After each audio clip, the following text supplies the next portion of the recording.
Today's the second day of February 2024.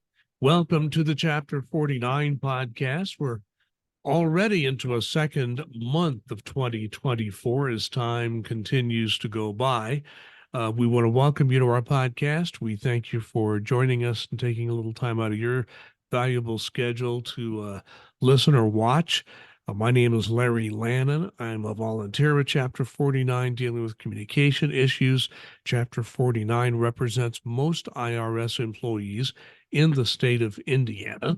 And I want to welcome Duncan Giles, our chapter president, back to the podcast. It's been a couple of weeks just because of the way the calendar has fallen, but it's good to have you back, Duncan. Thanks, Larry. As always, it's good to be here. So, yeah, we're into February already. Where has the time gone? I got to tell you something, Duncan.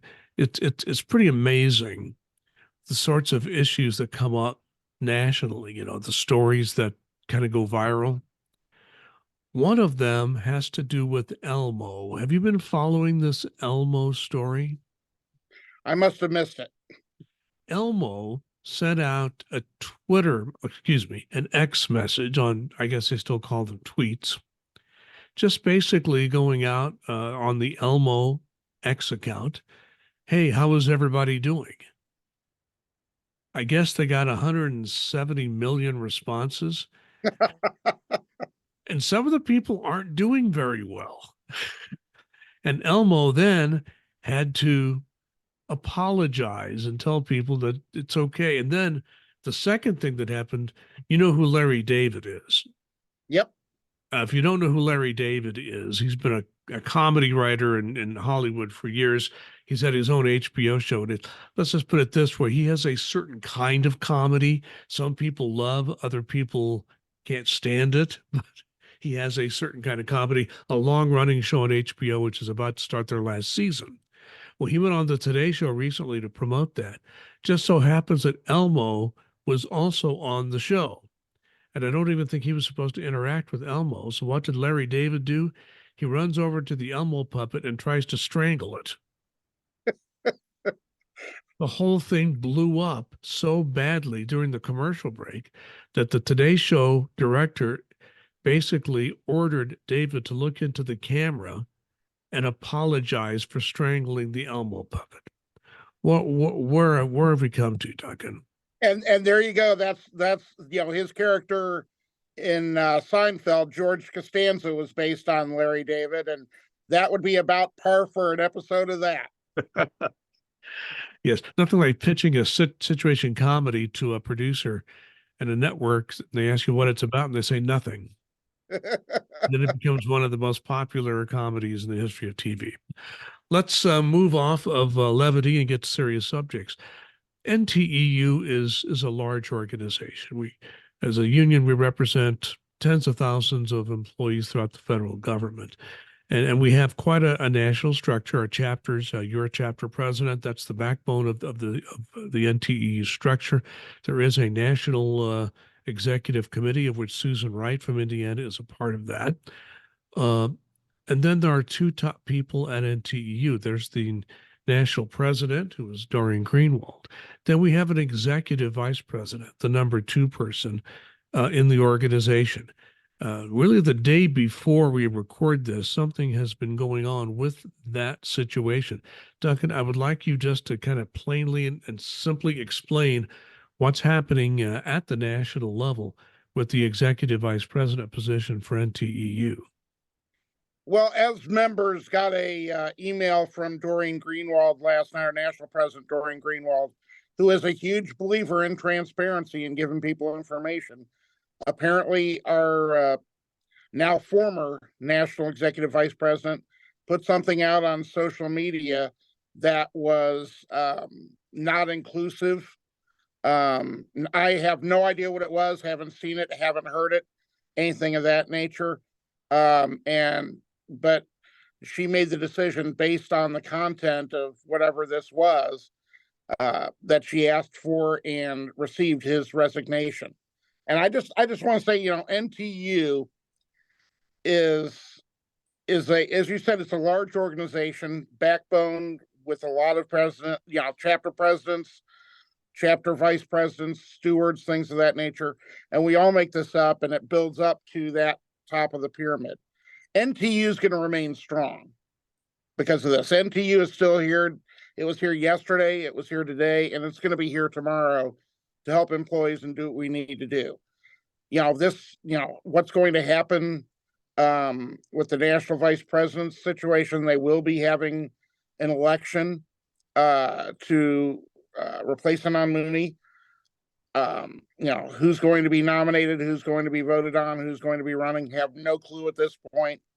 But I'm sure that there'll be a great candidate or candidates, because we got a lot of great people here at NTEU. And, I'm sure that we will continue to do the work that we need to do, which is basically help the federal employees. So let me just kind of ask a nuts and bolts question here. Normally, this is the kind of thing that's voted on at a national convention once every there's a convention every 2 years, every 4 years, there's an election for these two top national office positions. So tell us in a little more exactly how the process will work to replace Anon Mooney. Yeah, what it'll be is going out to chapter delegates, and those delegates are the ones who would be at convention. Just depends on what your structure is and what your chapter bylaws say. For example, for chapter 49, it would be the president, myself, and our vice president, Gail Groves, who will be doing the voting. Now, is this going to be done by mail, electronic? We don't know. It's not going to be a super quick process because there's going to be, guidelines set out for nominations, acceptances, things of that nature. These are not quick processes in this type of thing. So it could be a few months before we know the outcome. But like I said, I just want to stress to everybody that, when you see something like this happen, it's sad, for everybody concerned. But it's something that we roll on with. NTU has lost great leaders in the past, leaders who have gone on, a lot of people who have retired that were stalwarts of the organization. Your Bob Tobiases, your Colleen Kellys, your Tony Reardons, your Jim Baileys. Those folks have retired and gone on. And NTU has remained strong, and it will continue to remain strong. So that's the message I want to make sure that the members understand. I think that's a good explanation. So we'll be several months, and we on this podcast and also on our Facebook page, we will continue to update people on news about this.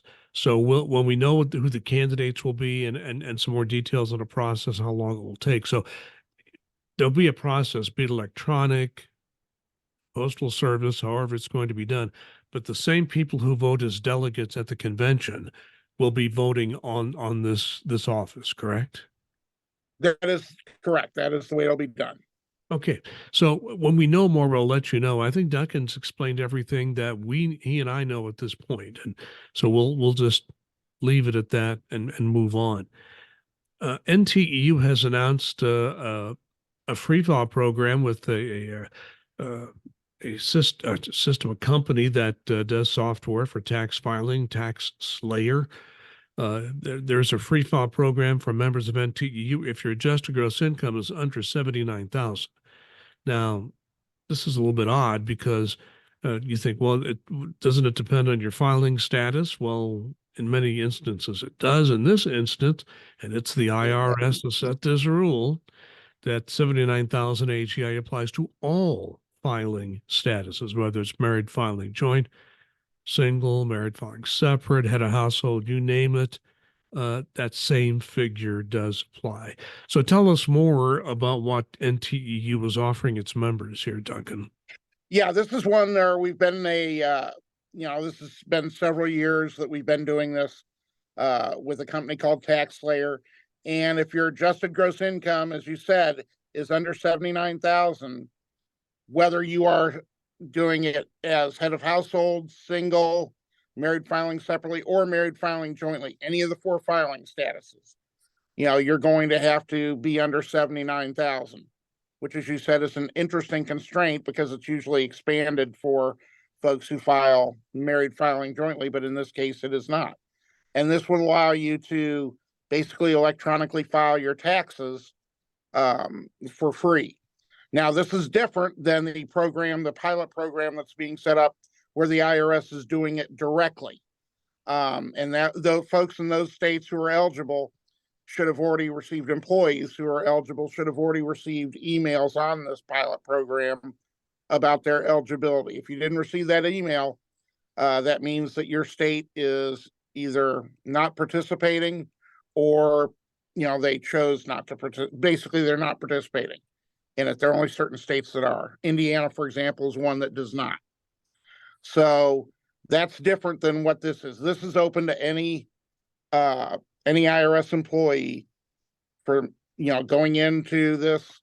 If your adjusted gross income is less than 79,000, you'll be able to file both your federal and, I believe, your state of Indiana tax return for free. So that's something that's been offered before. It's going to be offered again. And if you have any questions, let any NTU official know in Indiana, Duncan, or one of his stewards, or whichever chapter you may be associated with, if you're listening elsewhere in the country. But it's been offered before, and it's going to be offered again through the company called Tax Slayer, and that software will be able to be used to file your taxes free, state and federal. That's a very big benefit, to electronically file both through a professional software company. Let's move on. Well, Duncan, we always like to give updates on the budget and the possibility Well, of we give updates on the budget. I don't know how much we like it. we well, sometimes it's what can you say? I mean, Congress has now kicked that can down the road into March. Again, it's a two-tiered system. IRS is the second part of that tier. But regardless, we have two different deadlines now in March. You would think, with all these deadlines coming and going, that Congress would be ready to move and get these all of these budget bills done. Not only is there not much movement, Congress has already scheduled another 2 weeks off during this period, right? Yep, they are. Both the House and the Senate have slightly different schedules, but both of them are scheduling a 2-week recess to go back home during the President's Day holiday. Silly me, I thought President's Day was one day, but apparently it's good enough for a 2-week holiday. That's just me. But yeah, they need to, again, we strongly urge them to get in gear. Our guest last week, Dan Casper, when he was on, talked about, who raised your hand if you thought it was, that this was going to be a shutdown. And I, of course, raised my hand because I have no faith in them being able to pass, both the House and the Senate, to pass appropriations bills that'll be acceptable to the other chamber. And I'm worried about that, of course, this time as well. And we may do another, who knows, we may do another continuing resolution, because it doesn't look, like you said, that we're going anywhere fast with the appropriations process right now, which is par for the course, unfortunately. And really, there's a lot at stake here. What's at stake is not only keeping the government running, but what will the final numbers be for the budget bills? And IRS is certainly, as an agency, has an interest in that. Yeah, big one. We'd kind of like to know what our budget is going to be, have some interest in that. A lot of things worry. It's tough to budget overtime for folks who are in accounts management on the phone, or say in taxpayer advocate in TAS, or working the counters in our taxpayer assistance centers, because we don't have a budget. So, okay, how are we going to be able to know how much money we're going to have down the line for the rest of the year? So there are a lot of moving parts in this, and it also can impact hiring. Now, the IRA that passed 2 years ago has helped us for hiring, but we still need a budget to be able to continue to pay folks and things of that nature.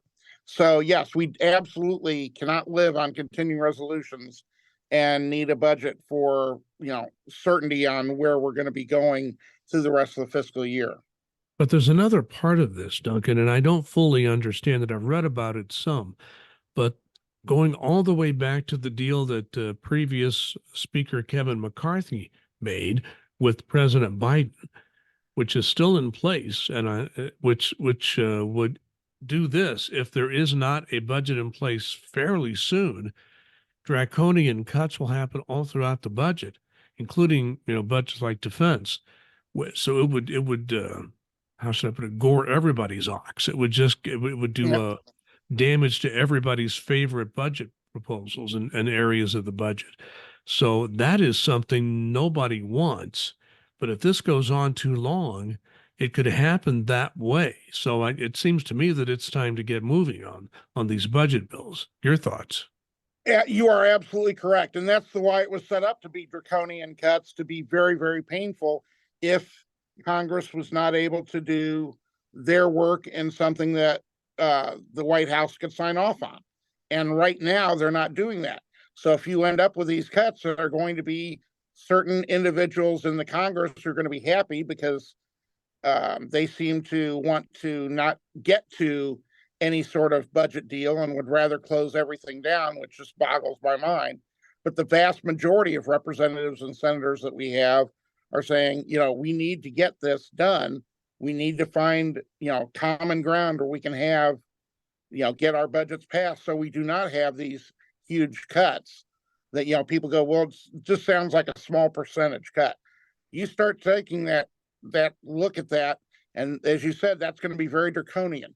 And that's going to be painful, and there are going to be a lot of cuts that nobody really wants to deal with. So they need to get themselves together and get the appropriations, reasonable appropriations, passed. And again, the deadlines are into March now, and we'll let you know if there's any activity. There certainly isn't anything to report as of today. So that's where we stand on the budget. Not much has happened, other than getting continuing resolution done, of course. Let's talk about something else. NTEU has been very instrumental in convincing a group of people in the Congress to put a proposal forward, a concrete proposal called the FAIR Act, FAIR, FAIR Act. And this FAIR Act would propose a raise for federal employees, an average raise for 2025 of 7.4%. That would be by far one of the biggest raises that federal employees have had in a very long time. Now, it's a great idea. We've pushed for it. Whether there is enough overall support in the Congress to do this, we don't know. We do know it's an uphill battle. Duncan, your thoughts on this FAIR Act proposal? Yeah, this is one of those things, and grateful to Congressman Conley and Senator Shantz, along with all the, I believe it's 49 co-sponsors in the House, all one party, unfortunately. We wish it would be bipartisan, to try and make sure that the pay for federal government employees is going to be able to keep federal government employees and make it an attractive place to work. And they've gone and they've taken a look, and this is, the FAIR Act measures, the pay versus what's the private sector is getting, and trying to come up with this fair number. And this would be something like 4% for base, and then the rest is going to be locality pay. I would love to see this pass.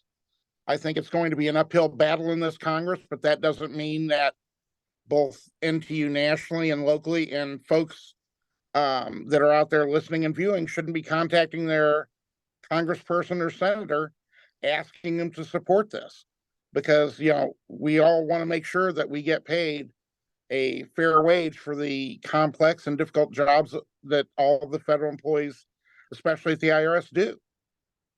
And as I understand it, this 7.4% figure that's being pushed right here is being pushed for a specific reason. It's a way of trying to keep people sort of even, maybe just a little bit ahead of inflation. Yep. Inflation and the private sector pay. The combine the two, because yes, inflation is going down, but the price of wages is still going up. new jobs being created is still going up, which is driving up wages. So we want to make sure that the federal government is competitive. There is an awful lot of work that the federal government does that needs to be done. I would say all of it. So we want to make sure that we attract the best and the brightest that we can. And we need to be having things like wages be competitive so that we can continue to do that. So NTU is doing everything as an agency. We would urge you, if you are of like mind, I would think you would if you work for the federal government, to let your elected officials, your two senators and member of Congress, know how you feel about this. Let's update on something else. We did talk to Dan Casper about this a couple of weeks ago, nearly, on the midterm negotiations. To remind people, national contracts are 5 years, and halfway through it, 2.5 years, there's midterm bargaining. Each side can bring up so many issues. That has been going on now for a number of months. And right now, we're in something called mediation. Explain what that means. Yeah, what it boils down to at this point is when you have management and NTU not able to agree fully on all of the items, whatever items are remaining goes before what's called a mediator slash fact finder. And their job is to try and bring the parties together to try and say, okay, can you give a little on this so you can get this? Can you try and move a little bit more towards this so we can get this taken care of? And there's still a few issues that are outstanding that have gone to this process this week. We do not yet have an update on exactly where we stand, but I get the sense that it's there's still some things that we're pretty far apart on. And again, the issues that we're looking at, for the most part, are increasing the awards amount pool. Right now, it's 2% of salaries, and we're working on increasing that, which would increase the amount of awards that folks get. We want to basically eliminate the 200-mile geographic limit for telework so people can live further away. They still have to come into the office twice a pay period because the IRS is not going for POD as home. We're trying, and there's a pilot out there, but right now it's not going to be widespread as much as we'd like it to be. And the IRS is really pushing on, wanting to do more in the desk sharing / hoteling to reduce space, to reduce rent. And we're opposed to the way that they're going about it, let's say. So those are the big outstanding issues that I know of that are still out there, and hopefully we'll have some information on resolution on those, hopefully by our next podcast. So, just for people who are not familiar with this process, sort of explain how this works. Okay, NTEU has certain positions, management has certain positions. You negotiate, you give and take, and you're still not at an agreement. You have mediation. What does the mediation do? Just kind of tell us how that process works. It's basically, for those of you who are familiar with the term shuttle diplomacy, that's exactly what it is. The mediator will go to one room, which will hold one party, and then, get their information, where their head is at, what they're looking at, and then come over to the second party and talk to them and see where their head is at and see if they can come up with something that might be amenable. Is there a deal to be made there? Because at the end of the day, what will happen is if there is no agreement, then the fact finder is the one who's going to make the decision. And, it may be something that neither party wants. So it's in the party's best interest, both parties' best interest, to try and find something while the mediator is going back and forth. And oftentimes, depending upon how the mediator is phrasing things, you can pretty well figure out where they're leaning at, going towards, to try and come up with the best possible solution for the side you represent, and for, national NTU, it's going to be, the best thing for employees that we can get.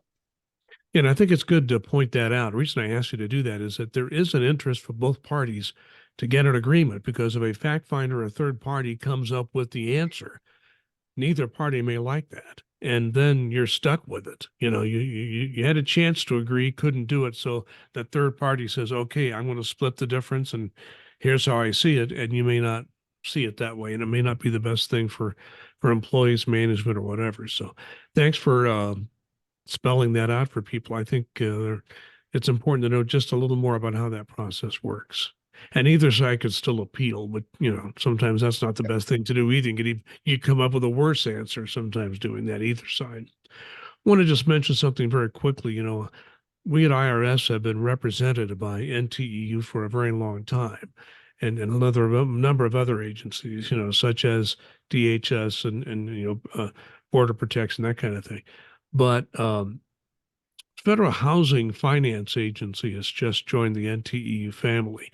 And I think it should be noted that NTEU has just now begun negotiations with that agency on a national contract.